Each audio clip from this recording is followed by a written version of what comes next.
Taping. All right, I'll call the meeting to order. Director Miller, would you lead us in prayer? Yes, sir. Please bow your heads and pray. Lord, we come before you this evening thanking you for this beautiful day you've given us. We thank you for all of the blessings that you give us. We ask that you bless our meeting this evening and guide our hearts and minds to make decisions that are in the best interest of our water system and its members. We ask that you watch over and protect our military men and women, first responders, healthcare workers, all those that work to keep us healthy and safe and free every day. And finally, Lord, we ask, we pray for peace in our world. We pray for all of those that are affected by the war in Ukraine and other areas. We ask for a peaceful resolution to this. We pray these things in Jesus' name. Amen. Amen. And Director Thru, would you lead us in the Pledge of Allegiance? Please face the flag and repeat me. Pledge allegiance to the flag of the United States of America and to the republic for which it stands, one nation, under God, indivisible, with liberty and justice for all. Thank you, gentlemen. All right, we do have a quorum. We have all 7 directors here with us tonight. Thank you very much.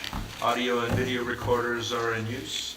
And the one member that's in the audience, if you want to address the board, please fill out the sheet. And what I'd like to do beforehand, as we discussed earlier, I'd like to add one item of agenda of new business, if I may, to number 6, and we're just going to discuss the way forward for the CEO appraisal. No specifics, just going to talk about the process. I'll make a motion to add that to the agenda. I'll second. Any discussion? All in favor say aye. Aye. Okay, thank you very much. All right, approval of the minutes, April 19th. Everybody had a chance to review the minutes and transcripts. Any discrepancies? Anybody have any items they want to discuss? I had a couple discrepancies, but I had corrected. They're corrected on the copies that you should have. They were missing Director Lynchard's name in the original minutes in the title. That was fixed. Okay. I move to approve the April 19th regular meeting minutes and transcripts as presented. Second. Don seconded. Any discussion? Any other issues? All in favor say aye. Aye. Any opposed? Motion carries. Memberships.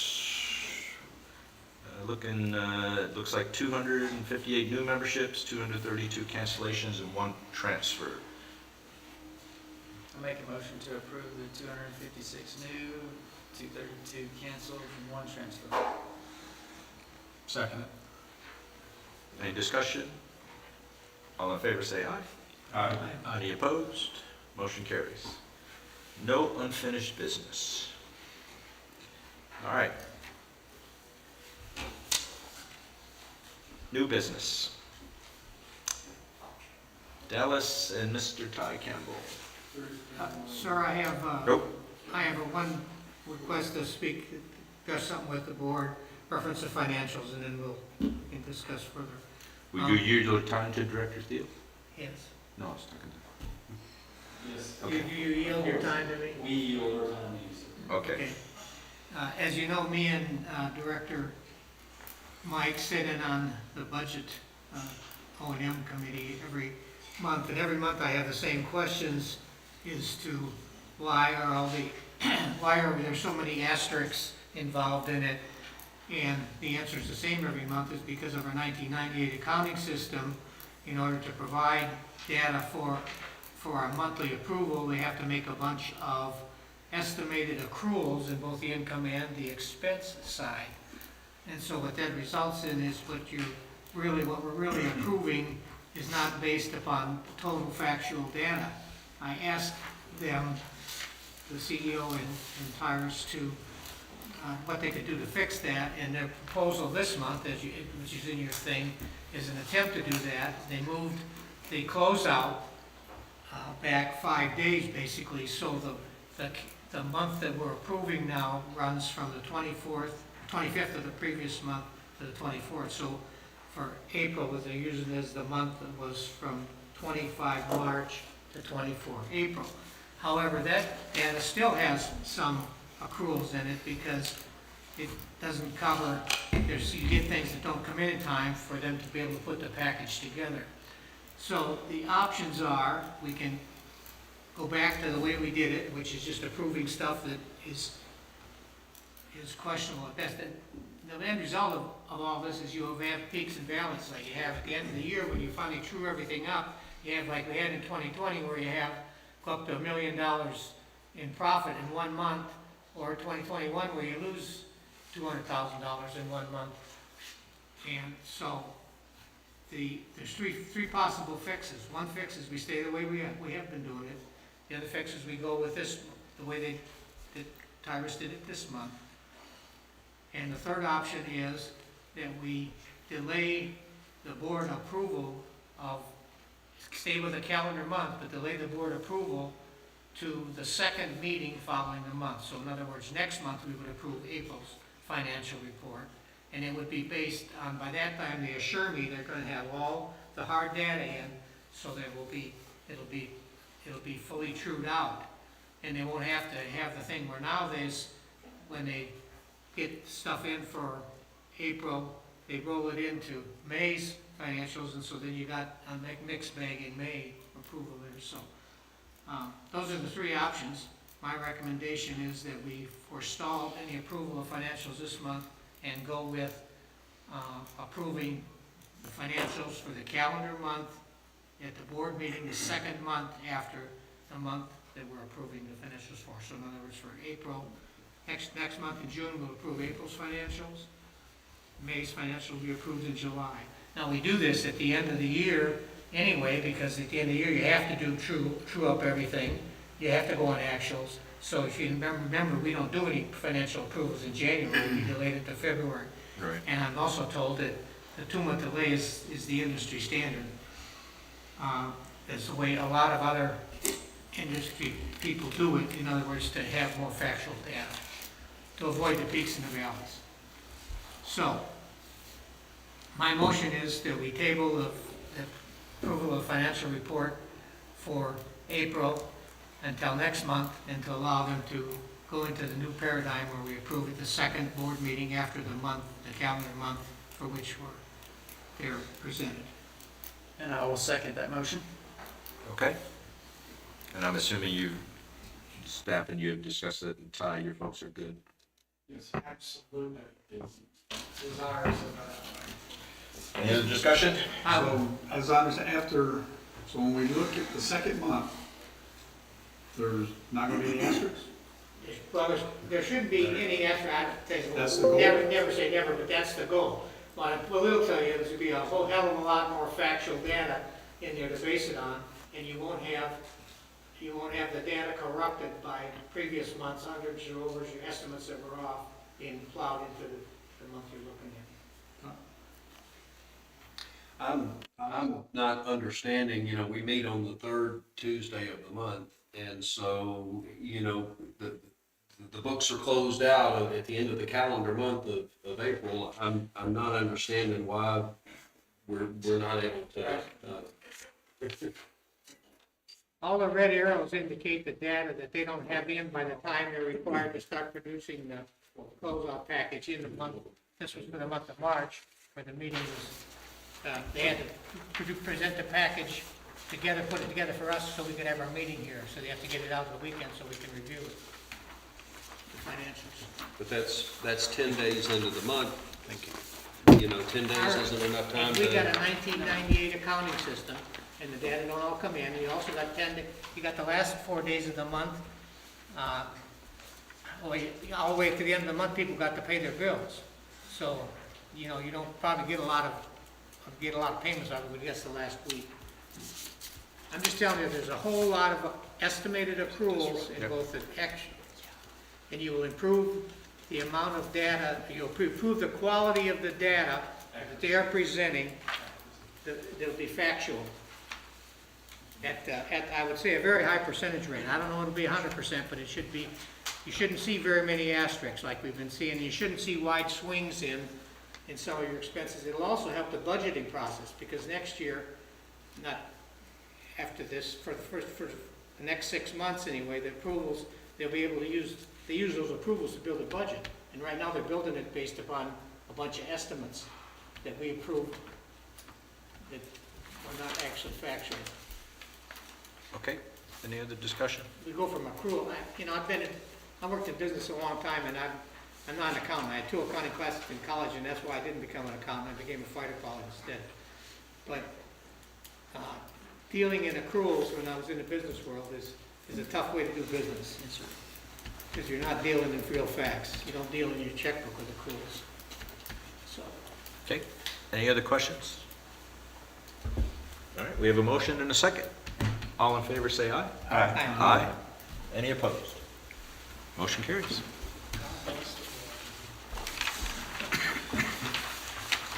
Okay, keeping that vein, Mr. Thiel, Finance Committee updates. okay, Eglin project, they already put out the minutes for that. I don't know if the board gets to see them. I just saw them put out today. But Director Lynch, do you have anything to add to the minutes, or do you want to give them? I have nothing really to add to the minutes. Nothing's happened since our board meeting other than what I believe Will's going to go over here in a few minutes.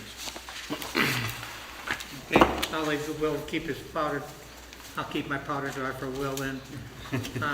The Capital Improvements Subcommittee met yesterday. Director Linnell was unable to be there, so I sat in.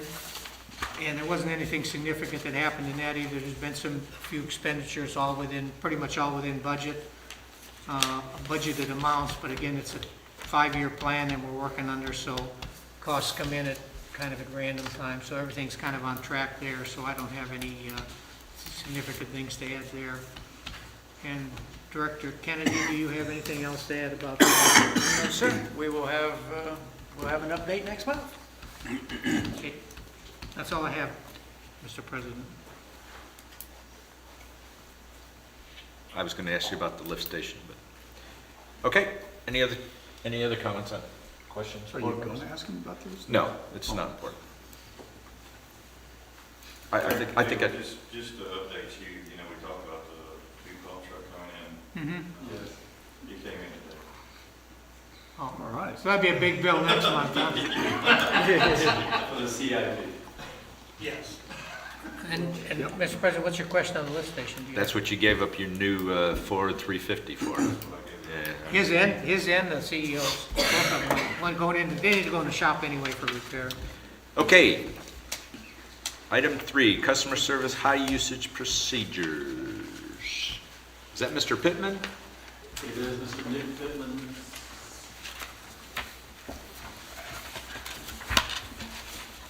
Good evening. My name is Pittman. I am the field service technician manager. So we're going to just go through how we do our high usage, catch leaks for customers and things like that. So when I'm going to look up a customer, I want to check customers that might have some leaks going on so I can contact them or get a service tech out in the field to check it out, see what we might have going on. I'll go into our analytics program, come to this dashboard, and I click on the report access tab right there.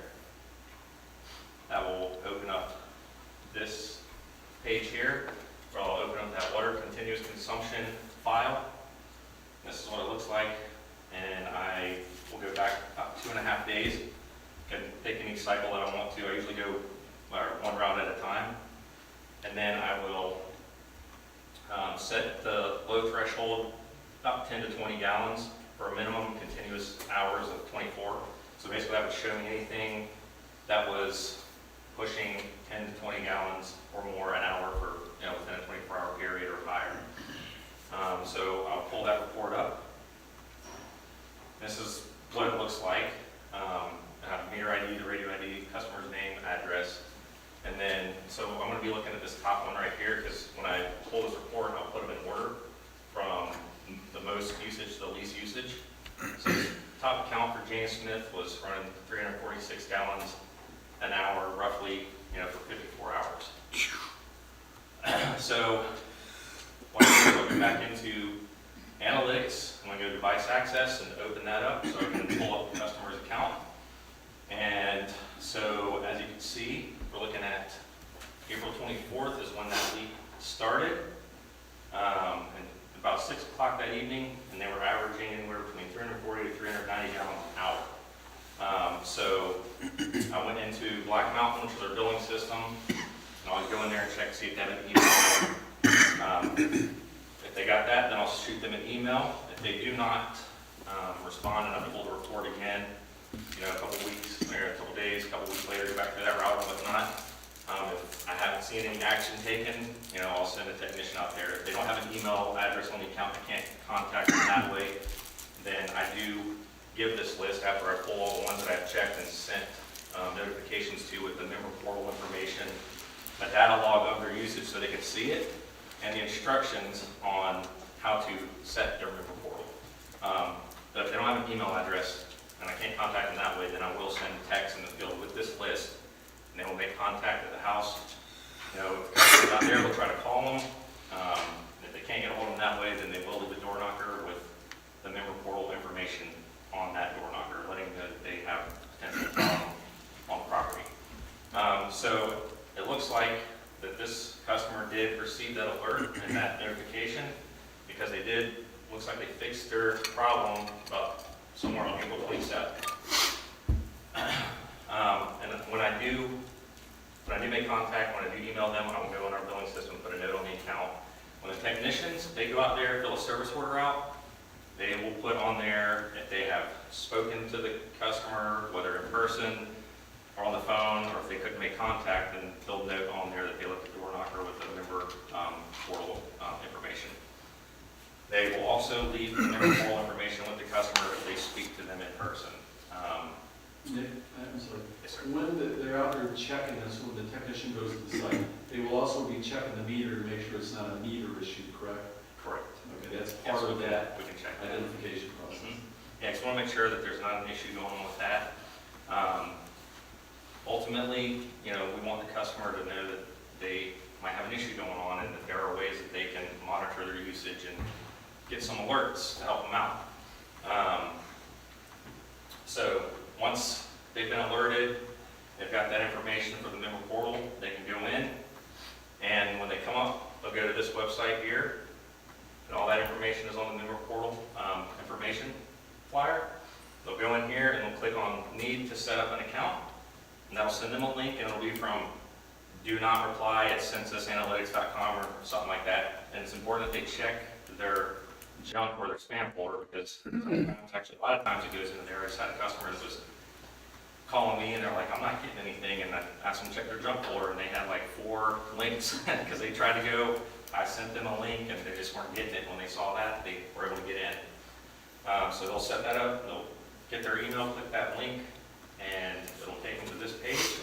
They'll need to put their email address in, their web ID, and their account number, which is all that information as far as web ID and account number is on the customer's bill. If they don't know it, they can call the office. They'll need to set up a password, and there's rules to it as usual. Once they get that set up, they can log in, and they'll come to this page right here.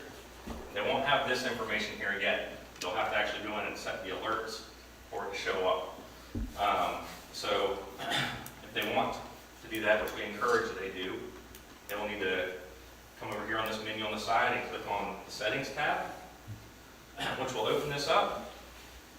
And so they'll have a billing cycle usage, daily usage, multi-day, which is a weekly usage, and then they have vacation alerts, which they can set up.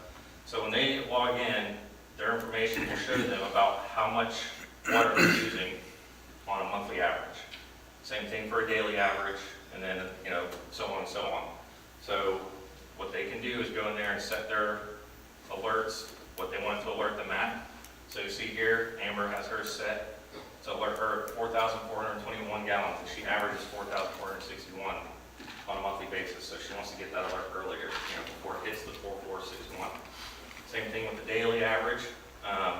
And the 7-day, set that up. The vacation thing is pretty cool. So like if you're going out of town, let's say like May 6th to the 13th or whatnot, go in here and put those dates in and set it at 5 gallons. Because if you're not at home and nobody's there, you shouldn't have any water going through. So if you're on vacation, get an alert, have a friend or family member, go over and they can check it out and get back with the customer and let them know what's going on. But that's pretty much it. As far as the alerts go, week, usually sometime, depending on staffing, with people are out of town sick, or, we have other things going on, and resources have to be diverted in other areas to help out. Like, it can be anywhere from like 5 to 10 days, business days a month that I'm able to go through that report, that continuous consumption report.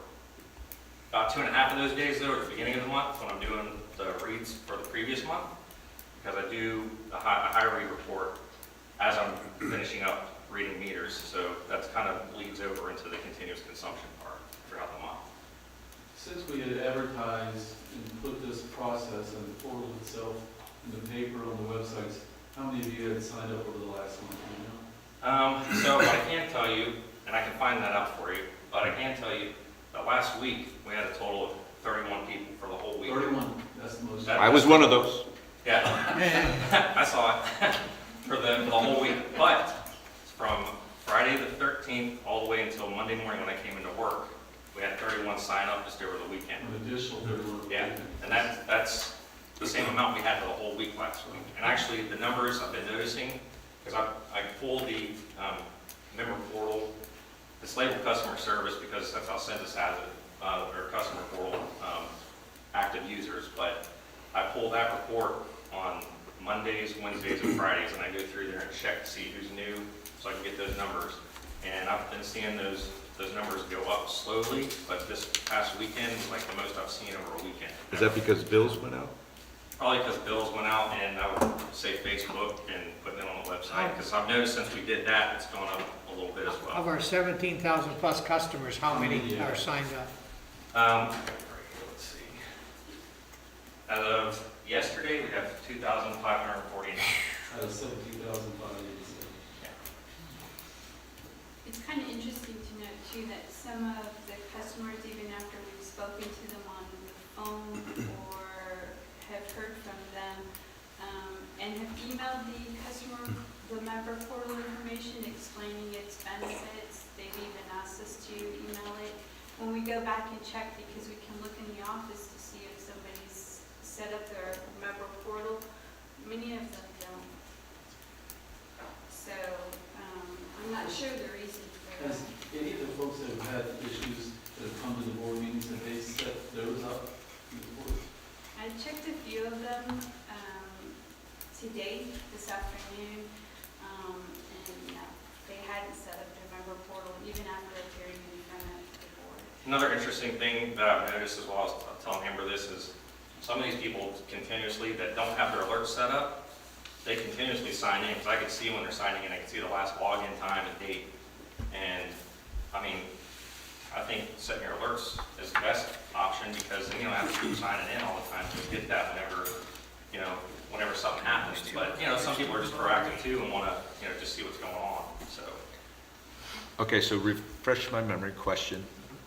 How often do you get to run these reports? I do it, I actually have it generated, so it comes to me at 6 o'clock in the morning on Mondays, Wednesdays, and Fridays, every week. But then you have to sit and analyze it and go through it. Yes. So it may generate to you, but Are we talking about the continuous consumption report? yeah, Okay. the very first one, yes. Yeah. Members so- if they don't take care of themselves, but Right. But you're trying to take care of them, so I'm trying to get a feel for, I think the board would like to know how often, how much time and effort you're. Time. Yeah, so when I pull a report, I go through it and I have to parse through it, because I do want to check and see if we've already been out there within the last week or so. So the short answer would be, like I said, I'm usually 5 to 10 days out of the month. I've already went through a couple routes this week, so yesterday and today. And yesterday took me about an hour just to go through it. It's usually like a page and a half, just depending on what route it is, because we have some routes that are bigger than others. But usually if I'm doing this, it could take me like an hour or so. How many routes do we have to? 4. That's, depending on if I'm not getting interrupted, not getting phone calls, or my guys in the field are calling me. Sometimes I've been in the middle of it and get called out to go help the leak, so I won't get back to it until later that afternoon. So it takes you 5 to 10 business days on average per month? If I'm not getting pulled and got people on hand. So So is that report generated per route? Is that what you're saying? I can do it for all the routes at once. I just go through and do it per route. It's Okay. easier on my eyes to go through the report that way, so I'm not missing any. I don't want to miss anything. You know, I want to make sure that I'm being as clear as I can and making sure that we can get these customers that are definitely paying in high usage. I mean, some of them I'll go in and I can see, like I'll pull a report up and it'll say that they got really high usage, but then when I look at it, they're not using water. They were just filling a pool up, you know, a day or so prior to when I pulled that report, so it'll show me in there. I won't contact that customer because I can already see, you know, within the last day or so, like they're using to stop. And there's nothing before that that was indicating they had anything going on. And the other reason it's better to do it by routes is because the area would be grouped closer together. So if you had to send a tech out, you were sending them out to basically one area. Whereas if you pulled it all together, you'd be sending them all over the place to begin with. So that's another reason why you do it by routes. So why would a pool trigger the constant use? I've seen them filling pools up. It'll show me 120 gallons an hour for if they run it for a day. They run it overnight, you mean? They're running it overnight? Yeah, Okay. I've seen that. You have to fill it up. Especially the autofill pools. You have to fill it up. Yeah. Period of hours. Yes. So they'll drop a hose in and turn it on, and that continuous use is what triggers the alert for him to be notified of something going on. And it takes probably a day and a half to fill up a pool, doesn't it? Depending on the size. Yeah. It could be two because Don't let they it get have a that pool low. filler and they have a leak in their pool. That's correct. And That the pool happens. filler is continuously trying to keep up with the water draining out. I had that one. And most people. Only don't know rich that. people with pools. Correct. And some people have been shocked. That's come up. When you have a pool filler like that, it's automatic, people don't realize it's actually doing it. All right, so call me stupid. So you said 5 to 10 business days, but For there's you. 4 routes. No, call me stupid. 4 routes. So for customer Joe Campbell, how often would you pass by his account to see that he had, is it every week? Is it every 2 weeks? You would say, okay, he's got a leak. Every 2 weeks. Okay. So are we talking a different report? Because unless something screwed up on Joe's house, why would you ever see? No, that's what I'm saying. So it may be 2 weeks before you see Joe's has a leak. Oh, okay. Yeah. So the assumption that something's wrong, about every 2 weeks you hit it. I can come across it again. And, but see, and the thing is, if he has an email, I come across it 2 weeks later, okay, I sent him information. All right, he's still got something going on. Obviously, he didn't catch it. I'm sending a tech out there that time. Yeah. And I mean, what I'm trying, you know, we're trying to keep him out there and keeping my eyes on it because, you know, this is, I taught myself how to use this. But see, Joe Campbell being smart now set up a census system, so the system will tell him It that did, next yeah. day. When I fill up my pool or take a bath. So, all right, so I guess for the board here, because the reason this really came up is we had a member that had a leak. So really, every 2 weeks, and the system does not pull automatic like the member alerts, right? The system does not allow, what I see in the package here, Amber, is you've done the research with the service provider of the system we use? So you're asking about the resolution that the board passed back in 2014, where we would send a tech out if the reading was 50% over a customer's annual average. They would check to run the meter to see if there was a leak and they report it back to billing. That's what you're talking about? No, not really.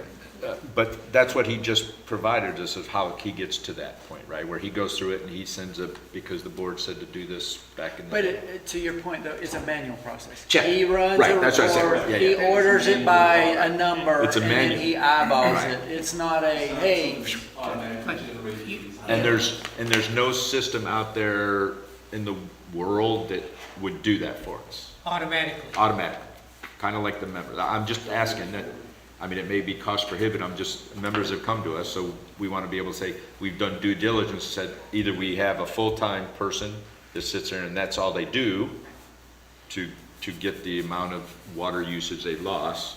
We don't know how big a problem it is. It sounds like if you're catching quite a few, right? That's- Or they set up their own. It's better if they set up their own, but those, obviously, you only have 2,000 out of 17 now. Which is my second question. So you obviously had 60 people, including myself, sign up when we got the member portal thing in the our water bill. How much does that cost if we send it out every other month or something like that? Does that, With the bills, you mean? yeah, If we send out a separate flyer, does that cost us a significant amount of money? it was, I believe, just over $1,000 to send that flyer out. Okay. But it went out as, only as a flyer to our paper bill customers. It went out as a PDF in front of their bill. Either way, there's still a cost associated with it. There is a message box on our bills Right. that we can utilize to remind customers. I find a lot of customers don't look at their bills then. Yeah. I just look at the price and write the check. Well, what I mean, from my perspective though, now that you've mentioned that there's a cost associated with it, I don't feel that $1,000 for 31 signups is cost effective of our members' money. But that's just me, right? But keep in mind, it just went out Sure. with this. So I'd be interested what the, Yeah, at the end of the month, if we had a better Correct. ratio of. We just wanted to get the message out. Agree, no, I'm with that, I'm just saying now that we know that there is a cost. And, I mean, we used to have a flyer. If you look in your packet, they spent a lot of time updating our flyer, making it look much better than the one that we had. It's more eye-catching. So we're hoping that more customers will pay attention. You periodically send something out though, because I signed up about a year ago and I got, because I got something in the mail, well, one of my things. Because I didn't just sign up on my own, I don't go running around the site looking for stuff to sign up for. We have sent it out in the past, but not recently. This is the first time. Yeah, it's a couple of years that ago, we sent. When we first got the program, we sent. but you don't have a set month of the year that you send out like once a year or anything like that. No, we haven't. We haven't done that, no. Okay. All right, any other questions? Yeah, so Don? I'd just like to say I was impressed with the flyer when I saw it in my bill. I signed up for this over a year ago because, you know, and it actually notified me, we have a fill valve that went bad on our toilet, and I got notified like 3 days in a row that you exceeded your daily, you exceeded your weekly, you know, anyway. We fixed it right away, but nevertheless, it did its job, it works. I hear you. so did you say generate the report Monday, Wednesday, Fridays? No, the customer portal users I do. The continuous consumption, I just sit down at my desk and I'll pull it up, like anywhere within that, those 5 to 10 business days. So like tomorrow morning, if I go in, I'll just sit down. I gotta manually pull it. I mean, I can have it automatically sent to me, like I do the customer portal for the member portal users. I can set it within that program to send me a report automatically if I wanted to. But for it to work, you have to be there and not be able to feel. Right, yeah, I just have to sit there and go through You still have to go through manually to say if it's, Yes, yes. So, hang on a sec, hang on. But the report, you can set the report up to generate automatically and be sent to you, but Correct, yeah. nobody's looking at it. Until I open it up and look at it. Okay. Yes. So what we don't have is the ability to analyze the report. We can generate it automatically, we just can't do anything No with real it, time, yeah. except with eyes. All right. Go ahead, Mike. Did you have something? Ms. Hammond? Ms. Hammond? So I just wanted to let you know that, I know in the last meeting that you guys discussed the resolution that was passed at that November 2014 meeting. And so I wasn't aware of it until it was brought to my attention, but when I did the research on it, I emailed our billing software, and I had Nick reach out to our census analytics software as well. Both said that report couldn't be generated. And then? Well, at that time, and then And not this until this, came, right. our member portal came into existence, I want to say right around 2017. Because I was kind of new to the company as well, so I was excited about it. And this, according to Census Analytics, this was created exactly to do what the board wanted staff to do back in 2014, only by members.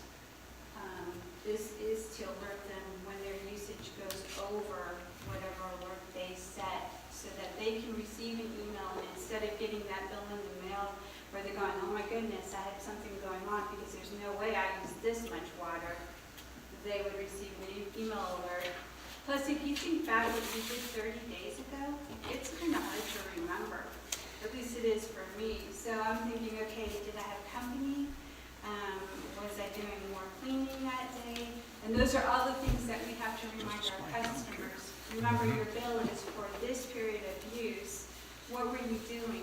You know, did you have a toilet leaking? Because a lot of people don't realize that if they have a toilet leaking, they could be losing a lot of water. So a lot of it's just walking customers through it. But this is designed to do what you guys requested staff to do, basically. Only members have to do it for themselves. And if so when a new member comes to sign up, though, you actually put this out there that, as part of their welcome packet or whatever?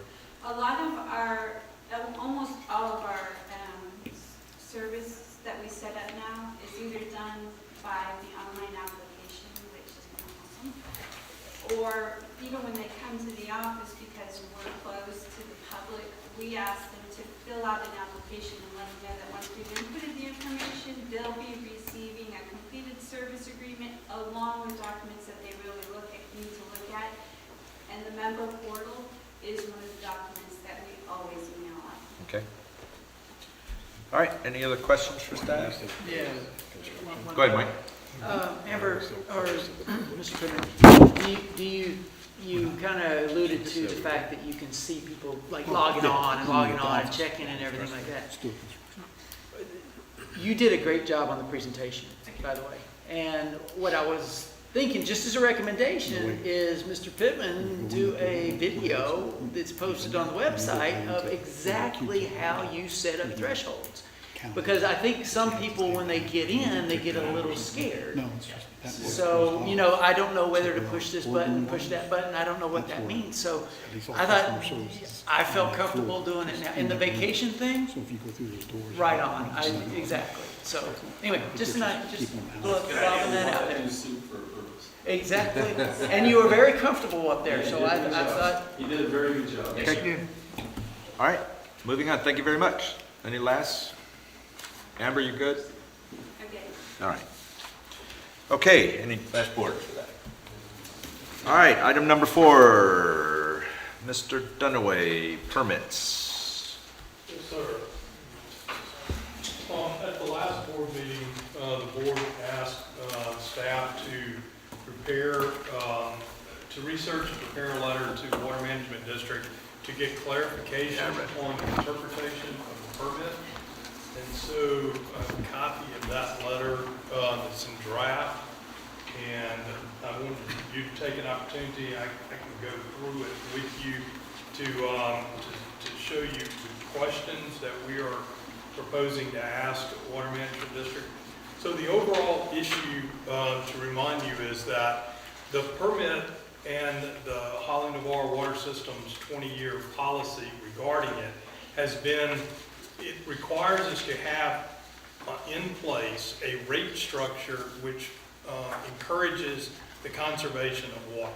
And so for 20 years, Holly Navarre Water Systems policy has been the way we put that system in place. There's not a penalty per se if you use water, you know, not in a conservative way, but rather that we have a structure such that if you get water, you also pay for sewer, whether you have sewer connected or whether that meter is being, or that water is being used for sewer or not. For instance, if Director or President Joe actually fills his pool, that water counts for sewer also. Because that's the process, and that kind of helps you to conserve water, or you pay for both water and sewer. So that's been the 20-year policy. That's how we have structured, the company has structured its rate system to comply with that. So there are the 3 conditions that we talked about, and there was some discussion back on the board last month. It's 6, 8, and 9.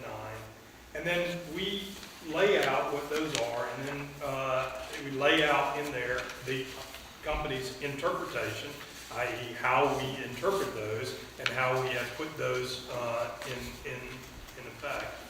Then we go and we say, we ask some specific questions that the board had, and that some of the members had raised, and those are in those six points. We provide a little background because the context matters, and then we ask for a clarification. So, for instance, we provide the background on the very first one. We indicate that we had this system that was set up to establish this discounting water for filling of pools, and then we looked and we decided that was in violation, or that was in counter to our conservation structure, and so we changed it.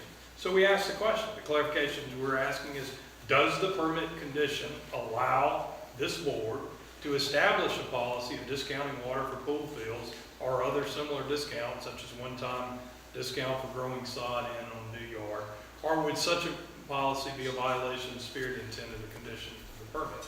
So we're asking the question. Again, our interpretation is that it would be in violation of the spirit of intent. We're asking Water Management District to clarify.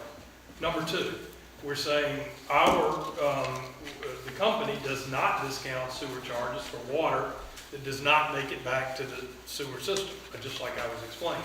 And those come up in different areas that we articulate there, A through D. Pool fields, pools for meters, splash pads, and then domestic meters that, whether they're pressure washing, burning operation, construction water, cleaning vehicles, boats, spigots, RVs. And so, we simply ask, what is the clarification? May sewer charges be discounted for water not sent to the centralized sewer system for the following meter types? We don't do it. We're asking them if you were to change that policy, would that be in violation of the permit? And then so forth. And I can go through each of them, 3, 4, 5, and 6. But each of these are either issues that were discussed by members before the board, or that the members discussed, or that your staff has had to address in the past year-ish. Two or so years. And that's why we put them all together in this concise document, so that we wouldn't be bombarding the Water Management District with a whole bunch of different questions, and that we wouldn't be providing them with background so they understood why we were coming to them with this. Understand that we are a member, Fairpoint Water. It's the Fairpoint Water who has the permit. Other water companies also are members of Fairpoint, and they have different rate structures, and they have different procedures. This is the procedure of this company, and this is what we're seeking clarification. So that's what we have. We can, I can take feedback from you and modify, ask different questions, ask additional questions, ask less questions, ask no questions. You tell me. No, I think we need to ask all the questions. I know originally I thought we already had something from wastewater from the Northwest Florida, but I think this will answer all our questions, because if you remember last month, we rescinded a policy that had since 2013. So we may need to go back. If it allows, it may be another discussion we need if they come and say something than what we interpret. So. And if I'm not mistaken, we were told at the meeting where it was rescinded that it was a violation of our permit to have that policy in place, not a violation of the spirit of it. So I do have a question on Interpretation that it was a violation of the permit. Yeah, so this. Interpretation. So now we'll get them to sign off one way or the other. Go ahead, Don. I have a question on number 4 background, where it says our policy is for those historic individual meters, as in number 3 above, we charge for sewer even though they may not have a physical sewer connection to the sewer system. Am I reading that right? When we know they're not connected to the sewer, we're still charging them sewer? Like, there's no sewer at the house at all? No sewer connection? So what that usually is for, what it's been for mostly is a hydrant meter for construction. If we gave them that hydrant meter and that facility is gonna be sewer, technically, the way that looks is it's a yard meter if we discounted the sewer. It's a non-potable use of our water, actually. Right. So to discourage the use, we charge at a higher rate for that water. And also So the sewer rate is what is charged for the water to be used, to discourage the use. So those are But only, that's a special So those are just the circumstance, that's not an ones ongoing use, right? That's still correct. there. That's correct, and it only applies to very few accounts where that would be a situation.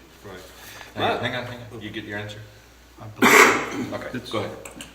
My comment is going to be that, you know, in our discussion last month, we were told that, yeah, this is a violation of the water use permit because filling a pool is the same as a yard meter. And since then, I've kind of felt like it's not a yard meter, it's not an ongoing use, it's a one-time use. And the way the water use permit says we have to discourage, you know, non-potable use, we have to encourage water conservation, and our rate structure does that. There's a higher rate that someone pays if they use more than 10,000 gallons. So we already have a rate structure that discourages excessive use of water. Now, maybe we can improve that rate structure such that, you know, there's even more layers to it, to where maybe from, you know, 1,000 to 5,000 there's a rate, 5,000 to 10,000 there's a rate, and over 10,000 we might be able to improve that. But I think as long as we are encouraging water conservation through our rate structure, we are complying with the water use permit, and it specifically excludes filling swimming pools as a non-potable use that's allowed. So I don't think it's fair to our customers that we are charging them sewer to fill a pool one time, as long as it's documented. And I would like to get a clarification from Northwest Florida Water Management on whether or not we have to change that policy, or whether or not we're allowed to go back to doing that again. Yep, and that's question number one and number two. Right. Right. And we do more than the 10,000. I mean, the process is we also charge sewer for water. So that's a further, But that's not fair to Discourage. somebody that's not putting water into our sewer system. Okay, at least we'll get, Mike, did you have something? No, I agree. I mean, I agree that this is a great starting point in the sense that I'm hoping that they'll actually want to weigh in on these questions and be specific. Have we told them it would be coming? Have we given them a heads up that? we have not. We Okay. did not reach out to Water Management District No, that's without, fine. you know, doing it. If you know, or those of you who recall, that Paul Thorpe came with the director. He's the person who's in charge of, Yep. you know, water resources. We see him and talk with him on a basis, and we'll reach out to say, you know, give him a little bit of context. Hey, I tried to make the letter contextual in case, you know, that these become public records. So, you know, Okay. they'll be there. Thank you for that. Yes, sir. So the authorization that I would seek would be your permission to sign this letter, which I'm prepared to do here, and it'll go out right away. I'll make a motion to allow Will Dunaway to sign this letter. A second. And send it. My comment is, it's a 5-page letter, well, 4 pages of print. I would like to have seen this before tonight. I haven't even had time to read all of it, but I'm going to go along with it because I think we do need to do it. Okay. Any discussion? You had a motion and a second. All in favor, say aye. Aye. Any opposed? All right. Please send it. Let's get some Signed. clarification. Sir. All right. Item 5, CIP Eglin easement acquisition. Mr. Dunaway. Yes, sir. I had a good conversation with the legal office at the county, and the update for the Eglin easement acquisition. The letters all went out. They all went certified mail. 8 of the 12 letters had the green cards had been returned, and this, I am speaking to you as of 1 week ago today. And what's the because green cards? the green card, when you send certified mail. Got it, okay. It's a So they got it. It's a certification that it Got was it. received.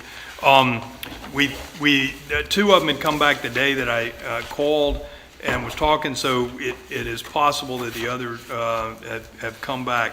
One individual had already contacted the county attorney's office and was asking just some follow-up questions, and had already engaged their own appraiser. So they were looking so they could have their own, which makes a lot of sense.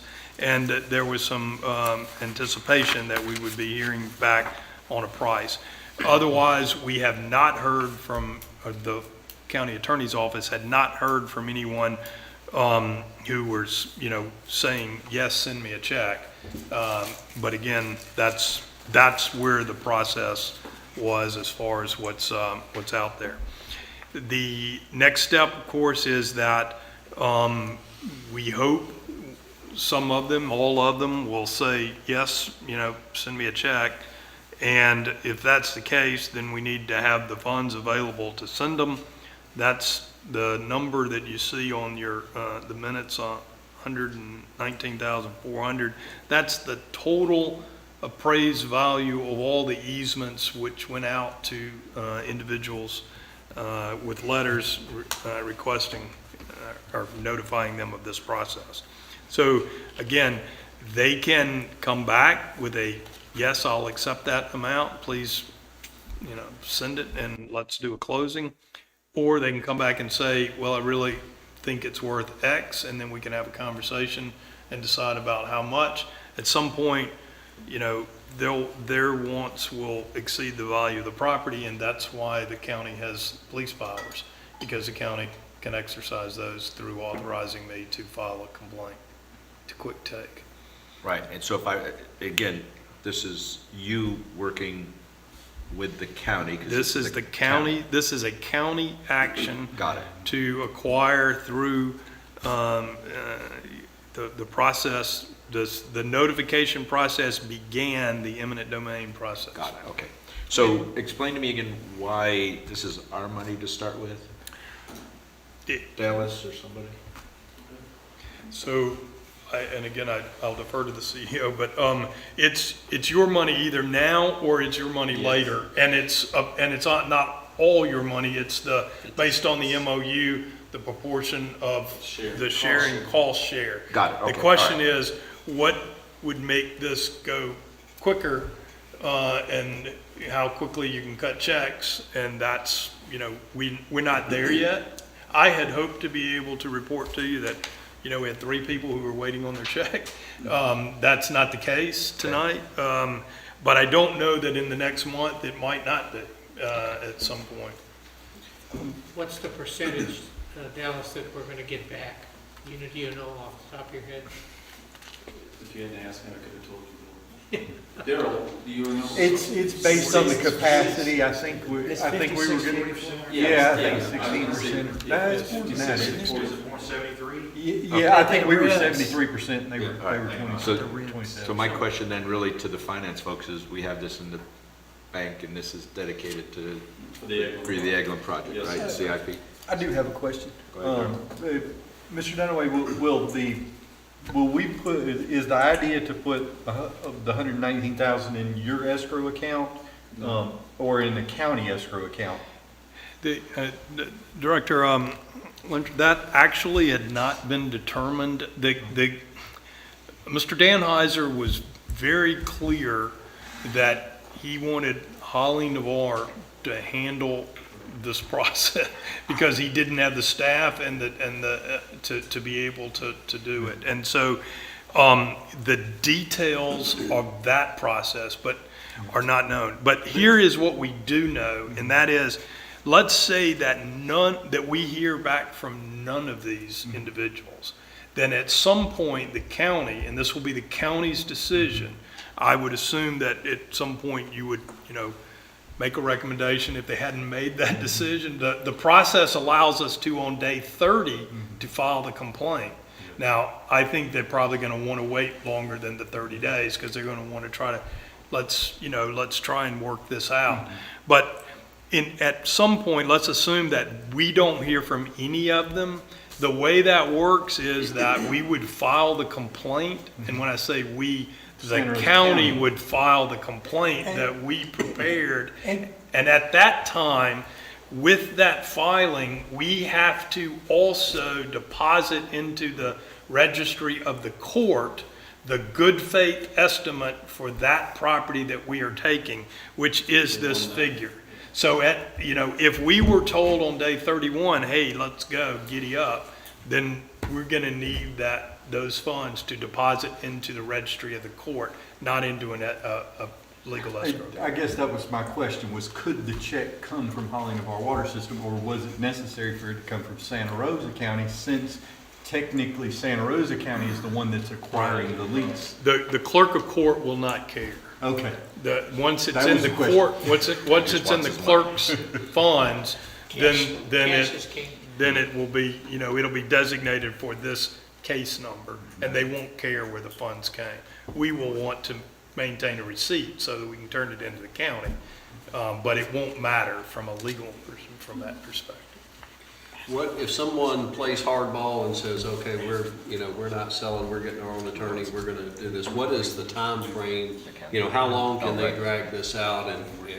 Again, the process, this process is the quick take process of the eminent domain. And so the process is on day 30, after they've received the notice, they have to have 30 days. But after that, then we could file the suit. There's no dragging it out. The question is, how long will the county want us to continue to work to negotiate before they authorize the filing of the lawsuit? So, and again, understand that hiring an attorney, playing hardball, going, the process, is very favorable to the property owners. We're talking about a jury trial of 12. It's very, very few things have that, but that's who determines value. But that does not stop the transfer of the property interest. The property interest occurs upon the take order, which, as long as the county proves that there is a public project and that public project is needed by the county, then unless there's some extraordinary circumstance, that we would expect a circuit judge would grant the order of take. And upon the order of take, we would start processing we would start processing easements, and then the project would go forward. Then the legal process of determining value could take years. Right. Okay, so it says approved, but what do you want us to do? What are you looking for? All I'm looking for is the board to acknowledge and know that this is the number that is the appraised value of the property. And these funds should be available if we were given the determination to file the lawsuit. We would need all of them. Okay. If someone, like for instance, let's say the church said, okay, then we would need 25,000 of them. Got it. And because it's over the CEO spending, go ahead, Mike, you got a motion? Yeah, I'll make a motion to provide $119,400 available for easement acquisition. Okay, So, second. any other discussion? Should that be an up to number as opposed to? Well, that's what a the flat official number? appraisal, that was it. 400, beyond that, we would come back and. Well, but if somebody says, okay, yeah, send me a check, then it would reduce that amount of money that would have to go to the court, correct? Because that one parcel is already agreed, we're not, am I understanding that correctly or not? Right. Let's say, for instance, somebody came in and said, I don't think there is one like this, but let's just say 9,400. Then we would only deposit 110,000 because we would have already taken care of that parcel. Right. So the only time it would go over that would be is if someone who, let's say the church came back and said, 25 seems a little low, we'll take 28. That might be something, and that would have to be something that we would negotiate and agree. And if that was something that you agreed to, then we would spend a little bit more than that.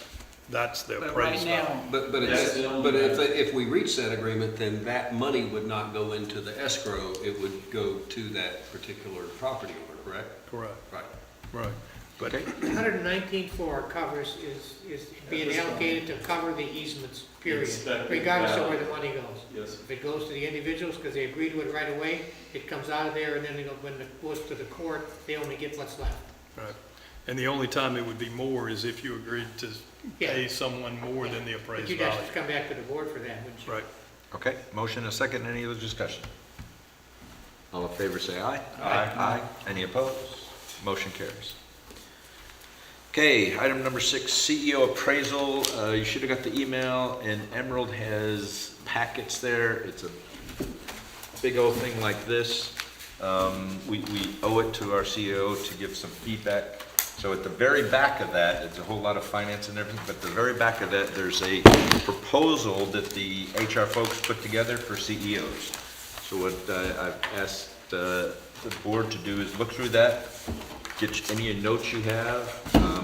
We might be able to get it to you in Word document so you can make changes on your computers, get it back to me to compile, and then once we all agree that that's what is, obviously sit down with the CEO, get the buy-in, there it is, and then we can move forward. And then at some point, the board will go ahead and individually appraise that. We'll get together with a closed meeting, and the president gets the honor of sitting down and presenting our views on the performance to the CEO.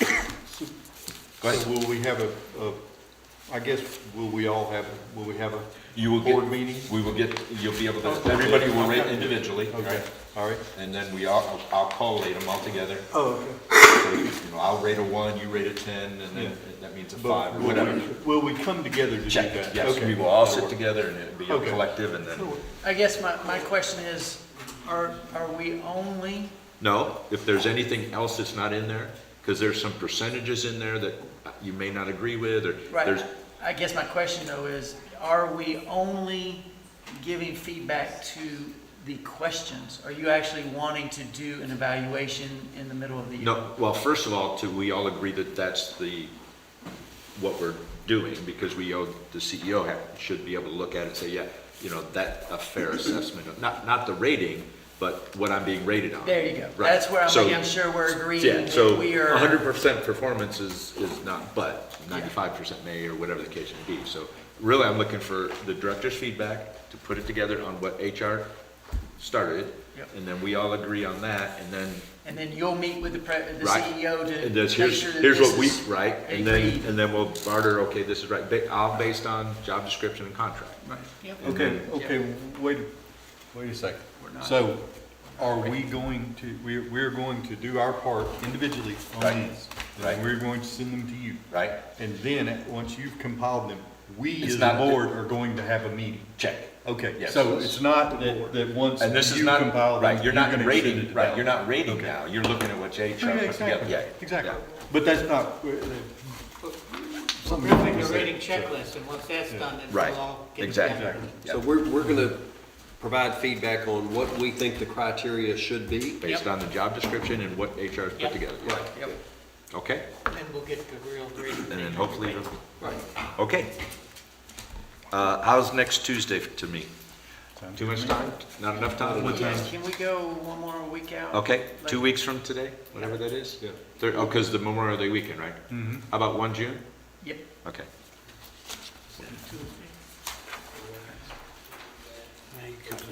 What time do you think it would be? 6 o'clock or in the morning? It'll be a notice meeting. But we're shooting Oh, you're saying for the meeting? 1 June, yeah. I was asking to just get this so I could collect it. Oh, so our delivery date for our actions. If on you can have it to these- me next Tuesday, then we can look at a 1 June meeting. That's fair enough. Okay, all right, Yeah. let's do that then. Don't have too much to do. So next Tuesday. Okay, In your spare If time. we are going to do it this way, send it all to you, can we get, can staff email us the yeah, packages so we can make? I'm sure that Emerald, the eight, Yeah.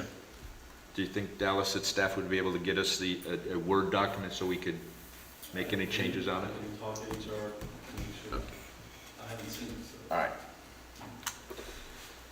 Okay, engineering report. I'm going to fill in for Phil. So on your first page for water loss, you see that it's about 8.1%. which has been pretty consistent with past months. And then over to the plant operations page, I&I. Let's see. I don't know, do y'all have any? We Yeah, didn't I have that haven't this been month. in there last couple of times. Well, I&I was pretty much break even this month. It was about a negative 7,000 gallons for the total month, so that's probably accounting to lack of rain and any kind of infiltration, so it just didn't go up. But that's also probably contributing from, you know, some work that has been done over the last 6 months. I think we have seen a decrease in I&I overall. There's still a little bit of an issue there, but on dry months like this, it's just not going to show its head anymore, so. We did have a short spike after that heavy rain, but it was brief. And it seems like it was close to the plant. So we are moving forward with clearing the easements there in Woodmont so we can access that gravity sewer system back there. And we anticipate we're going to find some issues there that can be corrected and negate those spikes of inflow. That's what the hope is. Yeah, fingers crossed. The water loss, I know in past months, it was reported that we had some water line breaks and things like that, and that's where a lot of the water loss came from, but we're still at, 8%, and total water loss was 13, so I'm just a little bit concerned that the numbers The where true it is. 8%, the other items were, our own accounts. Mhm. So like the wastewater treatment plant or lift stations and things like that. So it was actual water use, so that's not lost water. But the 8.1, that's pretty standard. I mean, 7 is really good. I don't know if there wasn't a big leak this month. I'm not worried we had. There were some small leaks, but there wasn't a major one. What do we shoot for? I mean, 7 is. Yeah, 7 and below is what we shoot for. On this 8.1%, one of the things that Clinton and his team are going through now is take a look at each and every one of the meters on the wells, determine that those are correct. We did find on, was it Fairpoint, we have 2 well meters that are acting up. We have a device that costs us quite a bit of money, but we can put it on there and check the calibration of the meters. And the one we had before was out of date, couldn't be updated. And of course, with everything going on, it took us several months to get this new one in. And we just received it last week, so they're up there checking some of the meters now. We have found 2 that are faulty, out of the parameter more than what we'd like them, so we're correcting those issues. We'll work our way down here to Holly Bar and check a couple down here that are suspect, and that will probably tighten the numbers up even more. Can we make sure that we get the I&I as part of our packages in future months? We So haven't done it the last the report can't be done until the bills are released, and that's on the 10th. So it's usually made on the 10th, but I was out until this past Monday, and that's why. Okay. Well, we've been getting it every month except for the last 2, so I just kind of, We'll get it. okay, thank you. Okay. Anything else? And development projects, there's a ton of them, so it's been busy reviewing projects. Job security. Pays the way. Until they're completed. Yeah. Buffalo Wild Wings. Okay, member forum, Mr. James Dabney.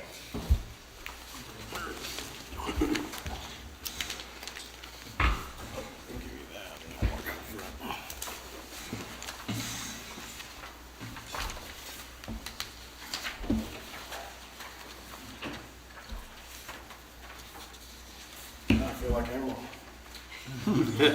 You don't look like it. Yeah.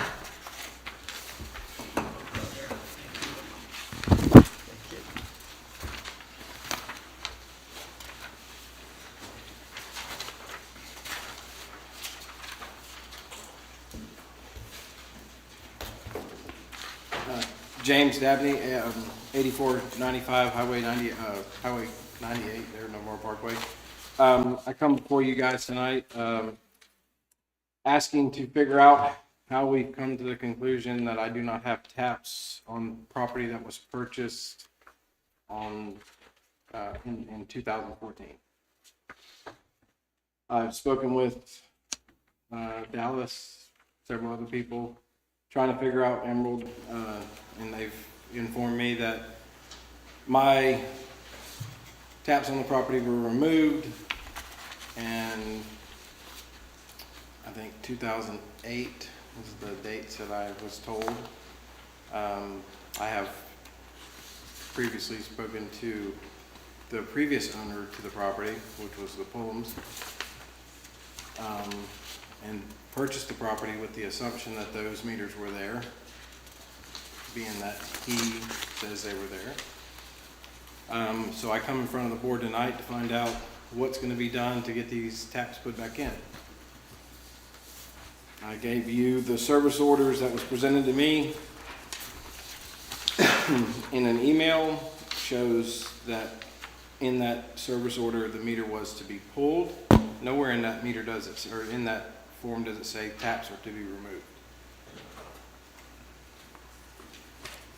I gave you a note or a letter from Bart Pullum stating that those taps were there on the property from him, and that they had never given permission for those taps to be removed. And I wrote a letter that says that I never gave those permission for those taps to be removed. So I come before you guys to someone tell me where those taps are.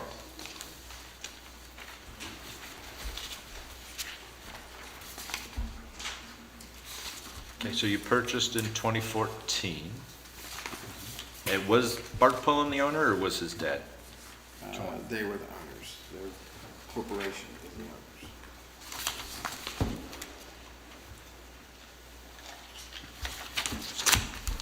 Did Do we know why the taps were removed? Does anybody have any background or history on why the taps were pulled? All we have, Warren, is a copy of the service order that in September 16, 2008, the technician went out and pulled those, removed those. It said it was a vacant lot. But do we normally pull taps on vacant lots? I can't tell you about what happened in 2008. What I can tell you is what the copy that I have. We wouldn't do that today, though, right? We would not, that I'm aware of. Yeah. I would not. Can't be.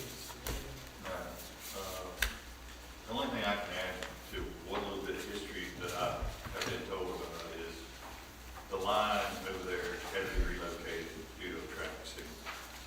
And after the line was removed, apparently it was an enforcement I had the sewer tap attached to it. And with the commentary from Ken Walker, Yesterday. yeah, he was in touch with somebody and some of the bulls apparently, and they said it was gonna be a parking lot, so nothing was ever reestablished. Yes, the discussion with Mr. Ken Walker yesterday said that they were notified that the property was to be a parking lot and that the meter was to be pulled. And he said that take the meter out, disconnect it, and not put it back unless there was a reason for it to be invalid with the intent that it was never going to be used again. That was what he was told, and that's why he did that. Going back to exactly what it says the meter. It does not say the taps. So the taps are not, you don't take something out that you don't own. The owner of the property owns the taps, whether it's myself or any other member on this, in this system. The member pays for the taps, the member pays for the installation of those taps. Therefore, that property is, the taps belong to the property and the member who owns that property. Mr. Davis, so you're asking for the I taps want to the raw be, water to be the taps to be reinstalled, and let me set up the account for the meter to be put up. But the taps weren't there when you bought the property in 2014. The taps were there according to Bart Pullum. It According to his says it letter. was taken out in 2008. Who does? It says that the meter. The meter, there's a difference. I know the difference between the meter and the The tap. meter and the tap was taken out in 2008 because it was a parking lot and it was. Nowhere on this service order that you read from, Mr. Peavy, does it say, anywhere on here does it say to remove the tap? Nowhere on this service order does it say that. Mr. President, Go ahead. It's a contradicting Hang on, statement. hang on. I mean, obviously, we're just looking at this. so Right. Is this where we can have staff provide us with Is there, information and/or a backup and/or a recommendation. I mean, I wouldn't, I don't feel that there's any information for me to be able to make a decision one way or the other right now. I mean, I just have your side of it, so. Well, you've got a service order in front of you. You have a statement from Mr. Walker. The two contradict each other. They do not say, take the tap out. It says, remove the meter. So It if says Mr. pull Walker meter can and- remember MXU. 14 years ago, or 20, what is that? Yeah, what's the MKU or? If he can remember 14 years ago, but we can't remember 30 days on some of the stuff that we do, there I have a problem. So who's Mr. Walker? The previous CEO. Yeah. What? Is it pull Previous meter general. MRU or something? What's that? MXU, what's, That's the metering device that reads. oh, okay. That isn't that, okay. So aside from something from comments from Mr. Walker, is this sheet that we were given, Dallas, I don't know if you got a copy or not, is this the only documentation in our system? This is the one that you emailed me. This is the one that I received an email. I'm just wondering, is this the only thing that we have in our system? Okay. Yeah, you have all this information. Yeah, he's also seen this, that's in our packet. Okay, it's in the vanilla folder. Yeah. Vanilla folder. Well, and, you know, normally when we have a member forum and a customer come to us, our position as a board is to ask staff to, you know, provide us with more information before we make a decision. So while I'm inclined to think that if there were taps there before, Holly Navarre Water System owes you taps, you know, if they weren't pulled for a valid reason or whatever reason they were pulled, if the customer didn't ask for them to be pulled, then, you know, then I'm inclined to think that we should put them back. But I'm not going to make that decision not having all the information, so. Well, that was the whole point of me trying to get this done before having to come to the board. And then everything that I got from engineers, from staff, from Dallas, you know, it's just the, you know, hey, this is what you got to do. No, this isn't what we got to do. You bring it in front of the board, you bring it in front of us, and you say, hey, this is the problem. And then I come to you as a member to ask you to fix the problem. And I think over the past 3 months that I've been at these meetings, there's been a problem every single time. And all we do as a board is give it back to the staff. What are we here for, guys? Are we here to make decisions? If we're a board and we're here to make decisions, then damn it, make a decision. well, that's true. Don't kick it down the road to the next person and say, But there's oh, also, James, back but on there's the also road. a due diligence of what it is. You know, you got an email I understand. from Bart who says, we believe they were still in place. You brought the property 6 years after. Was there any, you say that they were there, but you didn't check. I mean, you didn't know that they were there, right? I mean, Well, let's so, put it this so way. I'd rather give you the benefit of the doubt and do the due diligence and look through the package we just got from staff and we just got from you, Correct. as opposed to make a hasty decision Well, one way or the other. let's put it this way. On at least 5 different occasions, employees from Holly Navarre Water come out looking for that tap. So if they had documentation in 2008 that said that tap was removed, don't send nobody out because you just wasted a whole lot of our money. On at least 5 different occasions. That tap's there, that tap's there. Guess what, guys? It ain't there.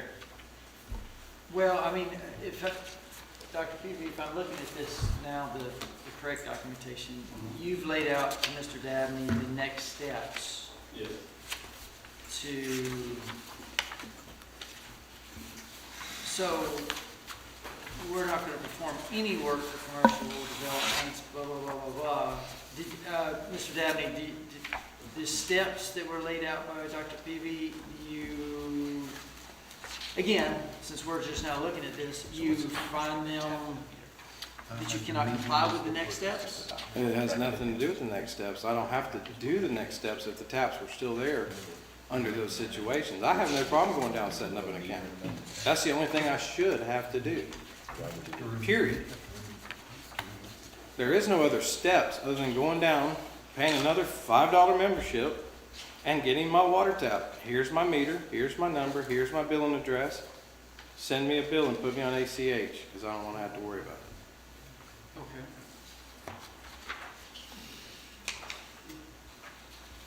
What steps would there to be to take if you bought a piece of property? I mean, Property had taps, other than saying, hey, I want a meter out there, put my meter back up. I don't care if it's to wash cars. You're still gonna charge me the, Are we, sorry, Mr. Dabney, are we making Mr. Dabney as if there was no taps there, and so he needs to go through the full process? Well, that's what I was told, is that there are no Yeah, taps there. I mean, I would have, so is there a legal problem with just saying, hey, taps are back if we don't do this? Do you see what I'm saying? In other words, there's no taps that are existing, correct? So now, when something doesn't exist, you have to now follow a process to put You'd one have back. to get a permit or DEP and all that for sewer, engineer. Okay. it's a good thing we got our own engineering company. You can save a lot of money. So, I mean, again, it looks Because like you're looking at Mr. $20,000 if you had to go through the steps of everything that they're looking for. Site plans, this, that. That we would require from any commercial customer, And then if we're gonna put it back in, we have to do. if we did. Yeah, if we decide to put it back in, we have to. So, do we have any record before 2008 when this service order was, there's any customer service record if they've ever used water or had water? Yeah, that's where Trader Vic's was, right? No, that's Captain Bubba's. There's multiple taps that I'll come back at a later date, and I'm gonna get those taps too. Because there's multiple taps that belong to that piece of property under multiple different addresses. It ain't just the 4 that they're saying that's here. There's several other addresses that had taps in All we other have businesses. is Go ahead. the service order. Right. And the discussion with the previous general manager. We don't see anywhere in our records that it was used prior to that, or certainly after that period of time. So we don't have any from customer- 2008 until Mr. Dabney bought the property in 2014, there were certainly no taps there. Right. Nobody And that, but what before 2008, was there, how far do our records go? Was there a, I don't know, what was there? The hurricane took out that building in 2004. When was it, 4? Yeah, 2004. And it sat vacant for, I don't know, how long was it destroyed? I don't know.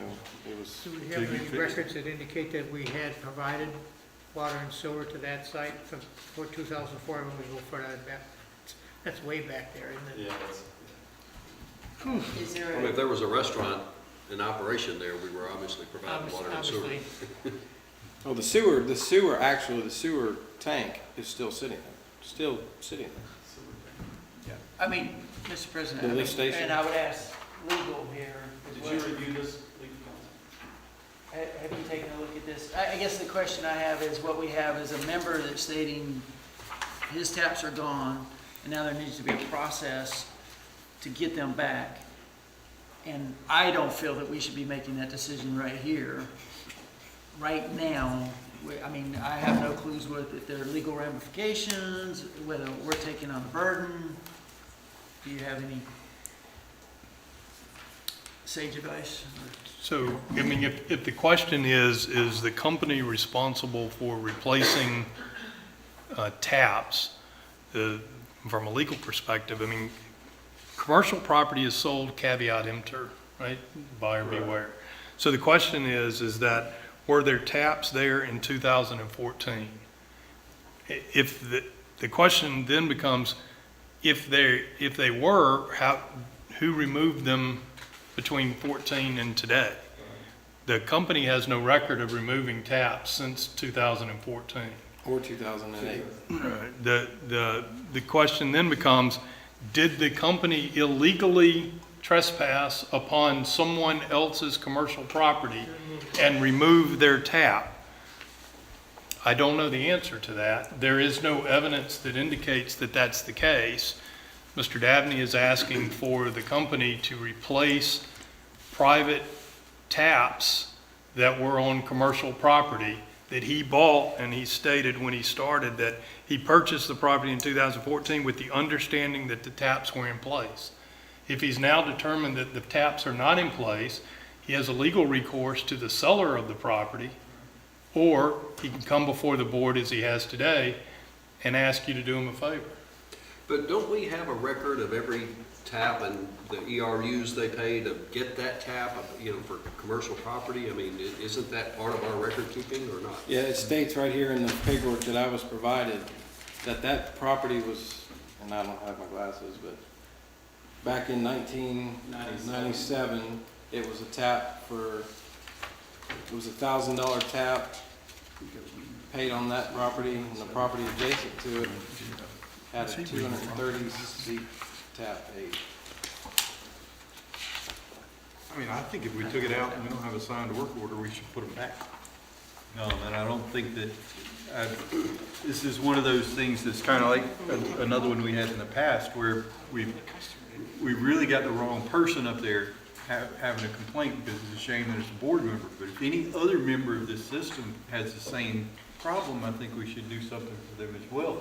We can't just pull a tap. Everything that we've ever been told up here is that the taps stay with the property. That's why whenever you move a restaurant from here to over there, you can't move that tap because that tap stays there. So if you know, obviously I think if the tap had been removed, I don't know that anybody other than Holland of our water system could have removed it. And if we did indeed remove it, then we should have a piece of signed paperwork saying so. Well, I mean, the only paperwork we have is that we pulled a meter. We didn't say that we pulled the tap, right? So why do we assume that we pulled, why would we take on the assumption and the liability? Go back to what was said previously, Mike, where a new line had to be installed. Well, when that new line gets installed, you reinstall the tap. You don't just install the line.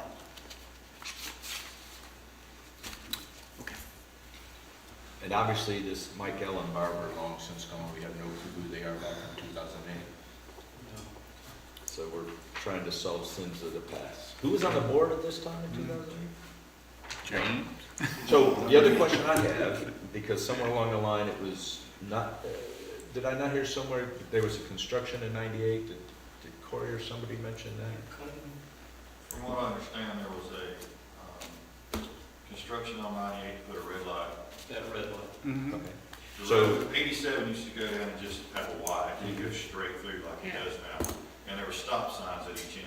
So they're supposed to have construction plans and permits and everything to do that. Would there not be something in the county records that say that this was there was a line there and it had to be removed? That traffic light's still there, by the way. No,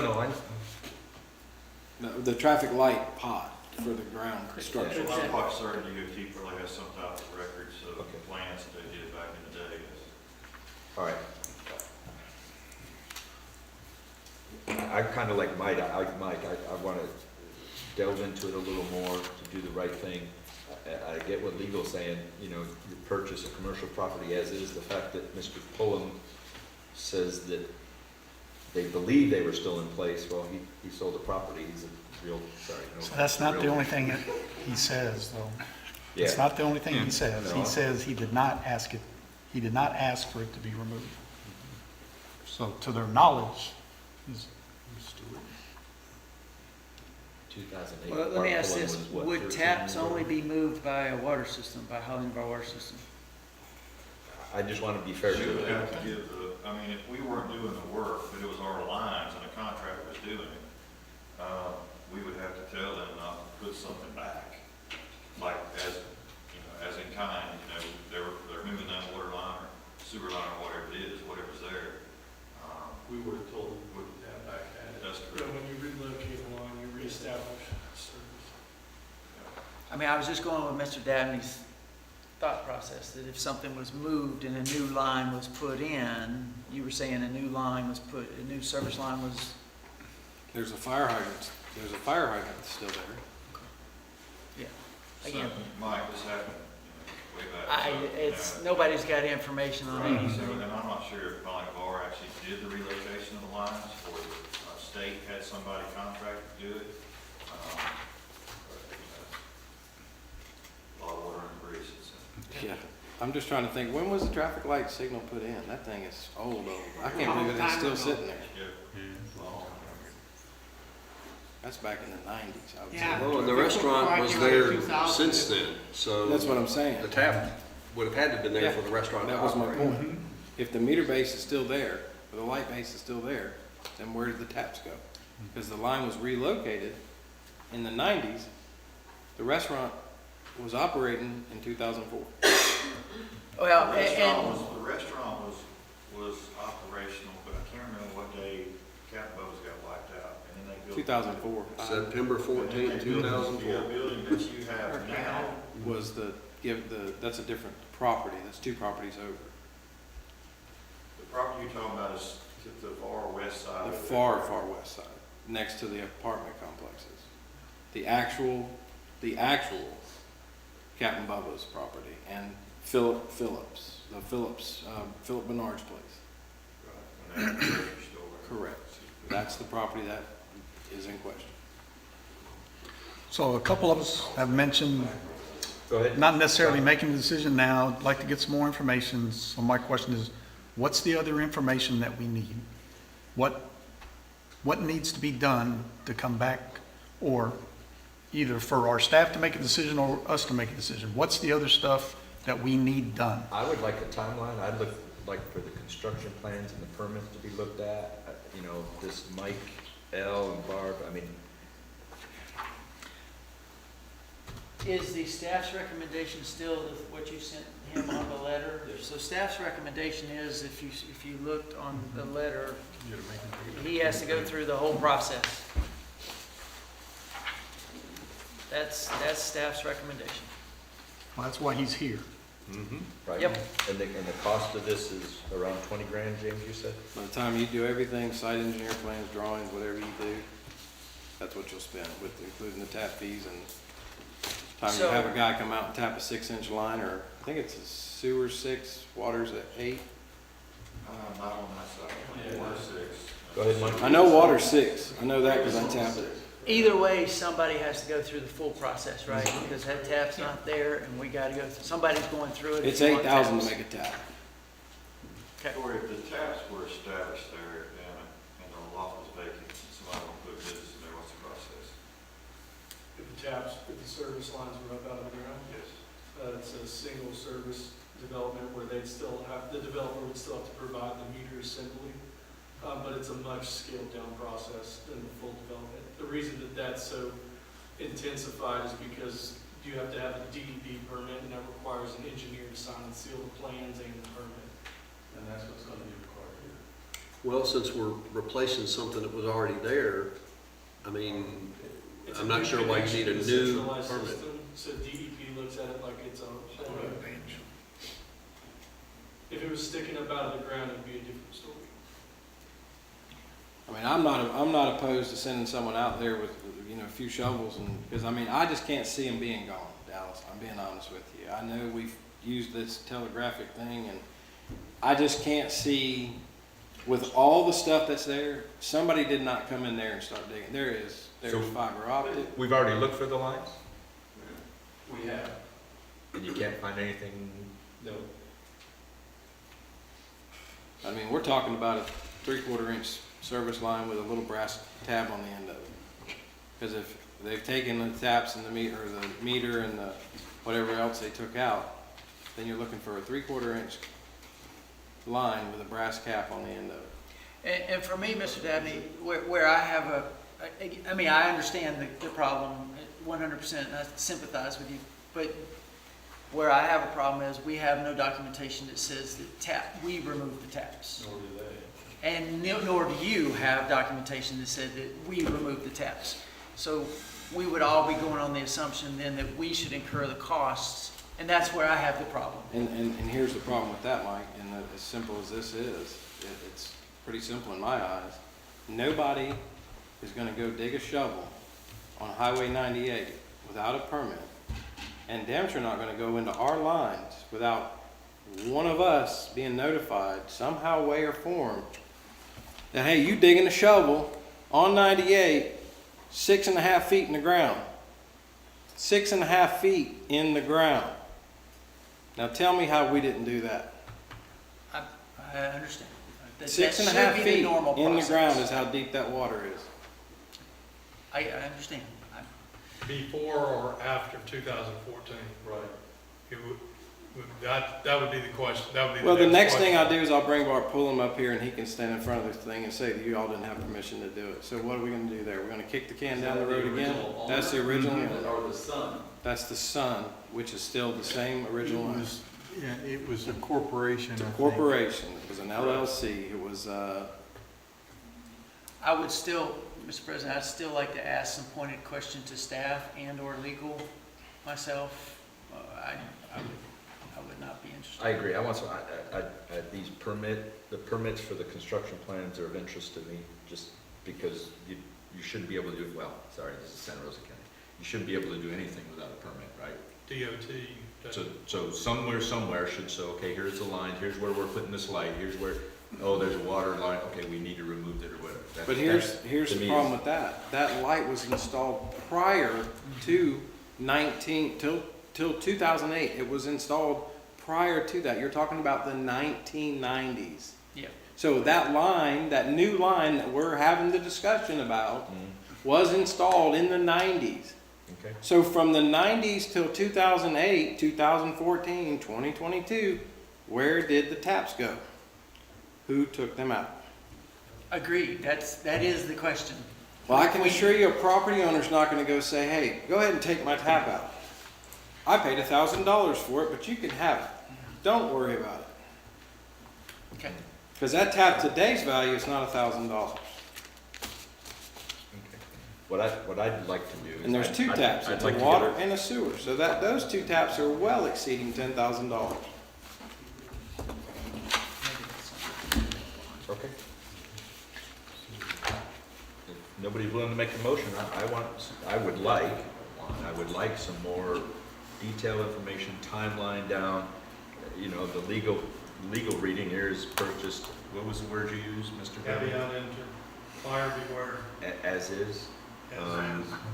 But do you expect a buyer to go out and dig 6 Yeah, feet in the exactly. ground to see if there's a tap there, or there was a restaurant there, they had water service, Isn't they're that told there's a is tap? that on all your documents that you sign, it says what's there and what's not Isn't there? that why we have a house inspected? Yeah.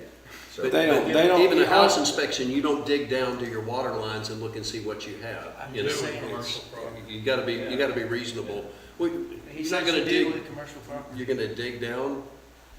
No, staff's gonna do exactly what the majority of the board tells us to. Correct. You're asking me, what is the legal position that we are in right now? The legal position that we are in right now is Mr. Dabney bought commercial property that he believed had a tap on it. It does not have a tap on it, it appears.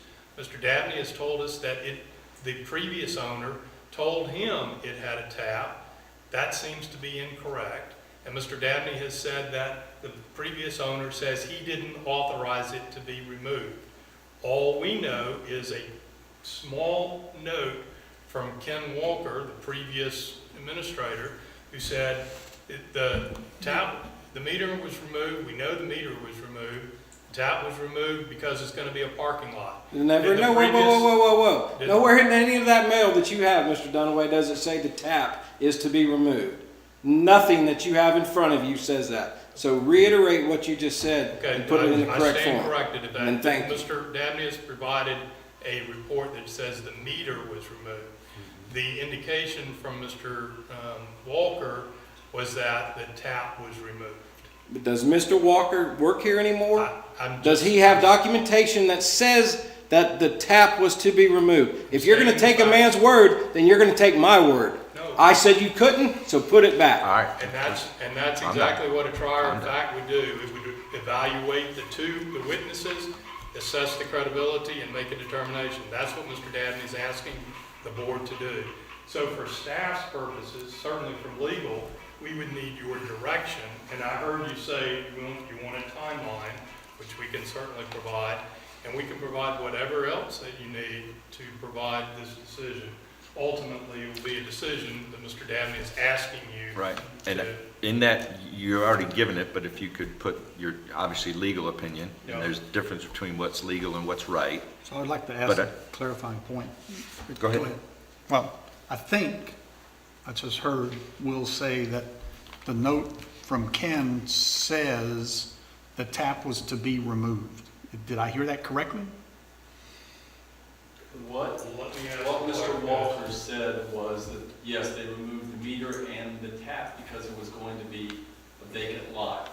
Okay, now, He said that I'm- verbally, the documentation only shows the meter being removed. Is that That's correct. The quote, as he said, is here, property to be a parking lot, meter set up pulled per Ken. I have no clue what that means, but What is your timeline, James, on that? I've already, Well, this is- I've already had to well, pay a I plumbing didn't get my company to come question. over to run. I'm the sorry, I water. didn't get my question answered. hang on, go ahead. I don't think I got my question answered. I've heard two different things now. If this is the information we have from Ken, and I remember reading it, but now I can't find it again. It says the meter to be removed? Yeah. Property is to be a parking lot, meter set up, pulled per Ken. Okay, so, but I'm hearing, I don't know if it's anecdotally or if this was verbal. I thought I heard that there's a note from Ken saying meter and tap will be removed. And that's what I'm asking, is there such a note? And was it from 2008 or was it something you just recently got from Ken? As of yesterday. I'm gonna defer on that. Yes. I may I want have them- misstated. I want them to Let's answer. get the facts on that. The 2008 note says meter per Ken. The discussion with Mr. Walker yesterday was the tap and the meter. Okay. But no reason given for pulling the tap? You go after Mr. Walker, tell him to give us some of the retirement money. But there was no reason why the tap was removed. Well, as Darrell stated earlier, we would not have removed it without instructions. Right. And my concern is We a don't tap have is a tap into a line, so how do you remove that and there not be evidence that there was a tap there? You know what I mean? Unless you replace the whole line or pipe. Like something sticking up, right? Well, there's a connection into the pipe somewhere, so you gotta cap it off or else you're gonna have water going out, you know? I mean, that's, I don't know, I don't know how y'all do all this and how all that works, but there All should right. still be something on that pipe. What I don't hear is anybody wanting or willing to make a motion.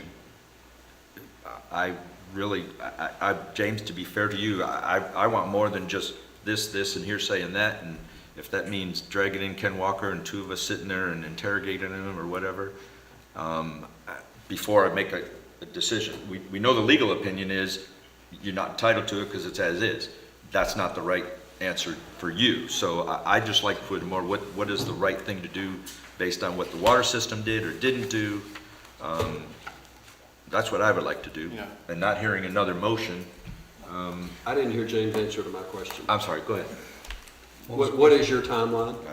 Well, I've already had a plumbing company come over and run water to that side of the property so that we can continue on with the projects that we had going on. So I wanted it done 2.5 months ago when we started this process. But, you know, another month, is that gonna kill you, or is that, you know, I mean, But I'll leave it like, saying it like this. You know, at the end of the day, if any one of our members comes in and pays for something, whether it's me, John Doe down the road, or whoever, at the end of the day, that meter belongs to them. That documentation for that meter's been paid for, shows on the documents, the paperwork that I've been provided, that y'all have copies of. Why didn't we, as a multi-million-dollar company, document and put the paperwork in play and walk down to Mr. Pullum or Mr. Bart Pullum and say, hey, I need you to sign saying we're going to take this tap off this line. But Jake, I hear you, but obviously 2008, that didn't happen, so we can't go back there. But what you just said is key to me. So in your documents that you purchased this property, I'd love you to show us that, hey, there's water meter tap as part of what I purchased in my property in 2014. That's what. All I can show you, all I can tell you is what I was given. All I can tell you as Mark as a realtor. But you haven't provided that here. If, you know, to me, part of the swaying is if it's in the property says there in 2014 that there was taps and meters in part of this So property. when you buy a piece of commercial property, you don't have a listing saying that the tap is there. Okay. You don't have that. It's not provided. Am I correct, Mark? yeah, I mean, it's not It's not something that you go and ask, because there was a pre-existing So then business there. Right, so then I'm gonna kind of go back to Will, so is not then part of this, not just against the water system, but against the seller, Previous owner. the previous owner? But, okay, the Because if previous they owner, said- so the previous owner provided you with a copy of a letter stating that he did not give authorization to remove the tap. No, Nor I'm did you talking the know legal from that. documents when he sold the property in 2014. There's a difference between him writing an email here that says that. That's not legally binding. What's legally binding is those documents, when you closed on the property, he says, here's what's here, it's as is, whatever the case may be. I'd love to be able to see that if you're And willing going to back to provide. what you just said, legally binding, you Yep. have a document in front of you that says you can remove the meter. Legally binding. What Here's your document? document. There is no document here that There says is that. a document in front of you that has a work order sitting right here that says you have the right to remove a meter. No matter what Mr. Walker wants to put on paper, you Right. don't have a document saying that you didn't take the meter out, the taps out. You didn't have permission to take them. So we're going, as we often do, in circles. So to move it down the road a little bit further, I'll make a motion and then we can vote on it and see where we go from there. But I'm going to make a motion that, based on everything I've heard tonight, I move that the water district be required to reinstall that tap or install the tap, whichever is the correct phrasing, whether we find out there's one there or not, and bear the cost for it. I'll second it. Okay. Any other discussion? Absolutely not. All right. My discussion is, I like the idea of sending some guys out there with shovels and look for it, to see if it's still there, and just under the ground, and, I don't know. Clayton would know as good as any. I don't know, back in the day, I remember it was a black PVC pipe, And resin based. one of the So reasons I don't know would, if we can pick that up with the sensors or not. yeah, one of the reasons that I would say absolutely not to that motion is I can have any homeowner come in then and say anything they want with that, and this board is gonna now, sure, we'll pay for it. No, Now, we're not. Nothing. No, we're not. No No, we're not. backup, no nothing, no discussion, so. Okay. anyway. Any other discussion? I'll just throw this out there just so I'll tell you how long I've been here. Back in the day, when I was here, you can't, the hauling of our water system, come down your truck, drive down the road, and this man right here will tell you, hey, you want to sign up for our sewer? When are you going to have it? We're not sure yet, but it's going to be $700. Well, you want documentation for that? Yeah, we'll give you that. Oh, but by the way, it burned up. We don't have that no more, but you signed up, you're good to go. That's how it was done back in the day. I did want to point out, Don, I think your motion said the water district is what you said. I did. I didn't know if you wanted to say hauling of our water system. I just, as a Yes, clarification. sorry. I'll amend it to, instead of the water, just the hauling of our water system Okay. be required to reinstall the tap or install it, and bear the cost. All right, motion and a second. Any other discussion? Nope. All in favor say aye. Aye. All opposed say nay. No. Nay. Okay, it does How not. many, what was the count? 3-3. Um, He's obviously gonna, All right. just, so we've got three. 3 and So 3. Does the president vote if there's not a tie? Yeah. Okay. Okay, so I still would like to move forward with more information. I don't know. I agree with you 100%. For tonight, I'm not going to say yes, Okay. but I would agree with you. So the president votes if there's a tie. If there's not a tie, evidently. I thought it was only in the. I get to only vote. if there was a tie. Yes, you voted. The vote was 3-3. That's no action. No, I think the question that they're Is he having allowed? is the president allowed to vote? Yes. But that doesn't mean the issue is resolved, it No, just it means just we means have that to. motion did not pass. That is a true statement. I still, like before, I'm asking staff to go ahead and build a timeline with the legal opinion, and if we can get, you're saying the permits and plans was too far gone. If you do have any of those sale documents that led credence to it, I'd love for that to be in the package. Mr. President, and maybe we would come together as a board in a closed legal discussion about this if we need be. Okay, I don't know, later on, I mean, before the next meeting of next, if needed. If it becomes a legal matter, yes, we can do that. good. Okay. And just as a matter of record, I assume you abstained from that vote since you're representing yourself there? I mean, if I could vote, I guess if I could vote, obviously I'd be voting yes. Yeah, I mean, but how do you get away from that? I think you're required to abstain yourself. So, yeah. Okay. Not resolved. We'll talk about it again next month. It's not Hopefully with a denied lot of either. facts. It's not denied either, no, Right. I agree. Okay. Any other business? Any other member forum? I'll entertain a motion to adjourn. Motion to adjourn. Unless there's any. All in favor, say aye. Aye. Aye.